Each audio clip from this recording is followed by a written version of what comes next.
عالمی شہرت یافتہ ادیب ہینس کرسچن اینڈرسن کی مشہور کہانی کا اردو ترجمہ ماچس والی لڑکی۔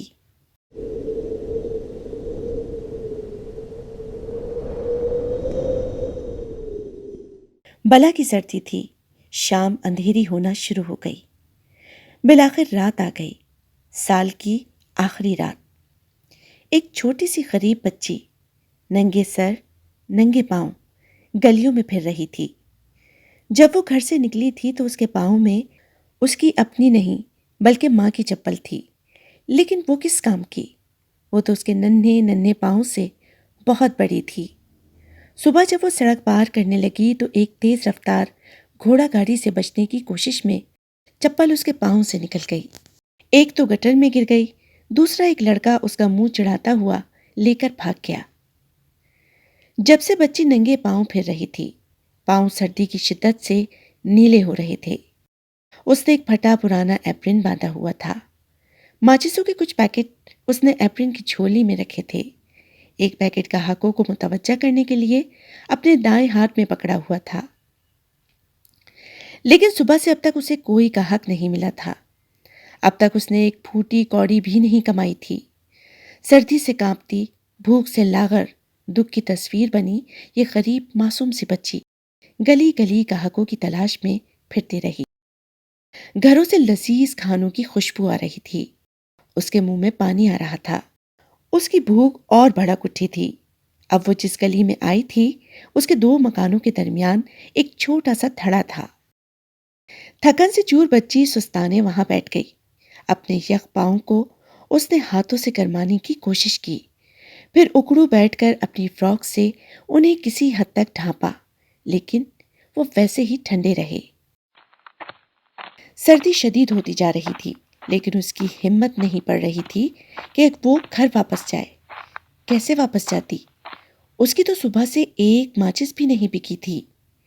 وہ خالی ہاتھ گھر نہیں جا سکتی تھی، اور ویسے بھی گھر میں سردی کون سی کم تھی۔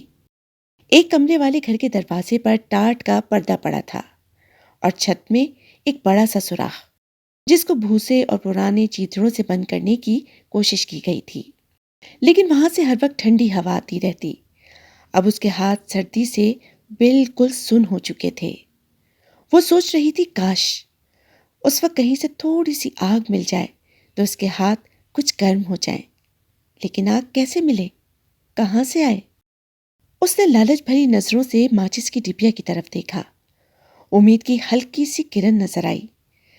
سر کے ایک جھٹکے سے اس نے اس خیال کو بھگانے کی کوشش کی، مگر خیال بار بار واپس لوٹتا رہا۔ اس نے جھجکتے جھجکتے ایک تیلی نکالی، ڈرتے ڈرتے اسے تھڑے کی فرش سے رگڑا۔ ایک شعلہ نمودار ہوا تو اس نے جلتی تیلی کو اپنے ہاتھوں سے ڈھانپا۔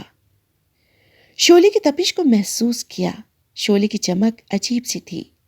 اس لمحے بچی کو ایسا لگا کہ وہ ماچس کا شعلہ نہیں بلکہ ایک بہت بڑا آتش دان ہے، جس پر چمکیلے پیتل کے دستے لگے ہوئے ہیں، اور سنہری جالی کے پیچھے جلتی آگ اس سجے سجائے کمرے کو تاپ رہی ہے، جہاں وہ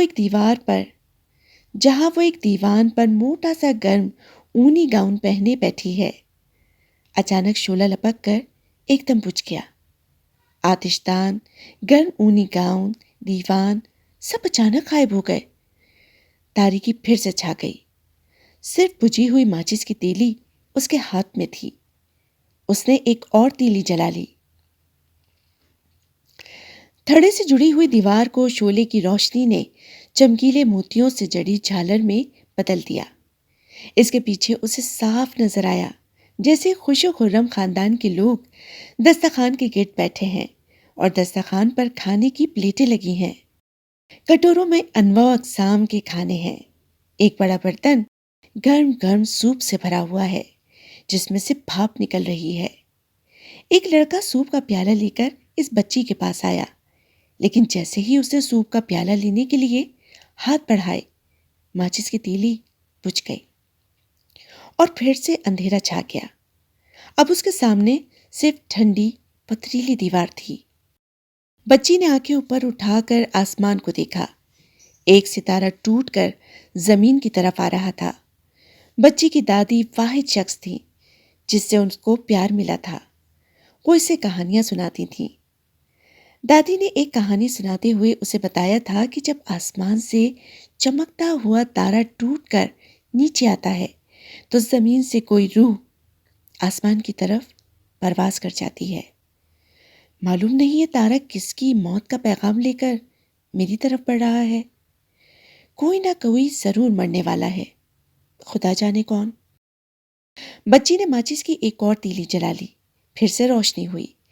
اب اس روشنی میں اسے صاف نظر آیا کہ سر پر روشنی کا تاج پہنے اس کی دادی اس کے سامنے کھڑی اسے پیار سے دیکھ رہی تھی۔ دادی، پیاری دادی، مجھے بہت سردی لگ رہی ہے، میں بہت بھوکی ہوں، مجھے اپنے ساتھ لے چلیں دادی۔ مجھے معلوم ہے کہ جیسے یہ ماچس بجھے گی آپ بھی چلی جائیں گی، جیسے وہ گرم آتش دان غائب ہو گیا، جیسے سوپ کا پیالہ، آپ بھی ایسے ہی چلی جائیں گی۔ لیکن آپ نہ جانا، میں اب اندھیرا نہیں ہونے دوں گی، میں آپ کو نہیں جانے دوں گی۔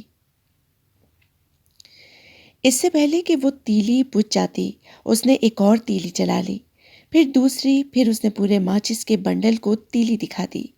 ماچس کی تمام تیلیاں ایک دم جلی، ایک بہت بڑا شعلہ اٹھا، رات دن کی طرح روشن ہو گئی۔ دادی نے ہاتھ بڑھائے، بچی کو گود میں لیا تو وہ خوشی سے نہال ہو گئی۔ اسے لگا وہ ستاروں کی طرف جا رہی ہے، لیکن دو پرانے مکانوں کے درمیان بنے تھڑے پر دیوار سے لگی ایک چھوٹی سی بچی جس کے رخسار لال اور ہونٹوں پر مسکراہٹ تھی، سردی کی تاپ نہ لا کر مر گئی۔ اس کا بے جان جسم سردی سے جم کر اکڑ چکا تھا۔ وہ ایسے ہی بیٹھی تھی جیسے رات کو بیٹھی تھی۔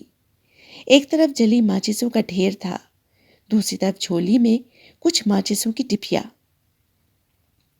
جیسے کہہ رہی ہو کہ کوئی تو مجھ سے ماچس خرید لے۔ صبح کی چہل پہل شروع ہو چکی ہے۔ مرد، عورتیں، بچے تھڑے کے پاس جمع ہیں۔ کچھ لوگ کہہ رہے ہیں کہ بیچاری اپنے آپ کو سردی سے بچانے کی کوشش میں مر گئی، لیکن کسی کو نہیں پتا کہ وہ اپنے تصور میں کتنی خوبصورت دنیا دیکھ رہی تھی اور اب کتنی مسرت سے اپنی بوڑھی دادی کی گود میں ایسی دنیا میں ہے جہاں صرف خوشی ہی خوشی ہے، محبت ہی محبت ہے، پیار ہی پیار ہے۔